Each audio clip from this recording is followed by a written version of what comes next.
2025 సంక్రాంతికి చాలా ఇంట్రెస్టింగ్ పోటీ జరిగేలా ఉంది. ఇప్పటికే సినిమాల రిలీజ్ షెడ్యూల్లు జరుగుతున్నాయి. ముందుగా megastar Chiranjeevi Vishwambhara release lock చేశారు. వశిష్ఠ డైరెక్షన్ లో తెరకెక్కుతున్న విశ్వంబర సినిమాపై భారీ అంచనాలున్నాయి.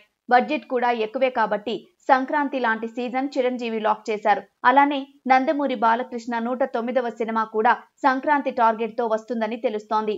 ఈ ఎన్బీకే 109 సినిమాను కేఎస్ బాబీ డైరెక్ట్ చేస్తున్నాడు. టాలీవుడ్ లో టాప్ హీరోలైన చిరంజీవి, బాలకృష్ణ ఇంతకు ముందు ఎన్నోసార్లు సంక్రాంతి సీజన్ లో తలపడ్డారు. వారి మధ్య పోటీ ఎప్పుడూ ఆసక్తికరమే. ఈసారి సంక్రాంతి కూడా ఈ హీరోల పోటీతో హోరాహోరీగా జరగనుంది. ఇక సంక్రాంతికి నేను కూడా వస్తానని అంటున్నాడు విక్టరీ వెంకటేష్.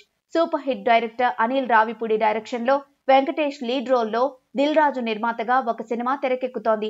ఈ సినిమా టైటిల్ కూడా సంక్రాంతికి వస్తున్నాం అని పెట్టబోతున్నారని టాక్. F2 సినిమాతో 2019 సంక్రాంతికి పెద్ద హిట్ కొట్టిన విక్టరీ వెంకటేష్ ఇప్పుడు మళ్ళీ అదే మ్యాజిక్ రిపీట్ చేయాలనుకుంటున్నారు. సో అప్పటి తరం ముగ్గురు స్టార్ హీరోల మధ్య సంక్రాంతి పోటీ 2001 సంక్రాంతి పోటీని తలపించడం ఖాయం. ఇదిలా ఉంటే 2025 సంక్రాంతికి ఈ ముగ్గురు సీనియర్ స్టార్స్ తో పోటీ పడేందుకు వస్తున్నాడు అక్కినేని వారసుడు యువ సామ్రాట్ నాగ చైతన్య. నిజానికి కింగ్ నాగార్జున సినిమా కూడా వస్తే సీనియర్ స్టార్స్ నలుగురు సినిమాల మధ్య ఆసక్తికరమైన పోటీ ఉండేది. కానీ నాగార్జున బదులు నాగ చైతన్య ఈ రేసులో నిలబడతాడని లేటెస్ట్ టాక్.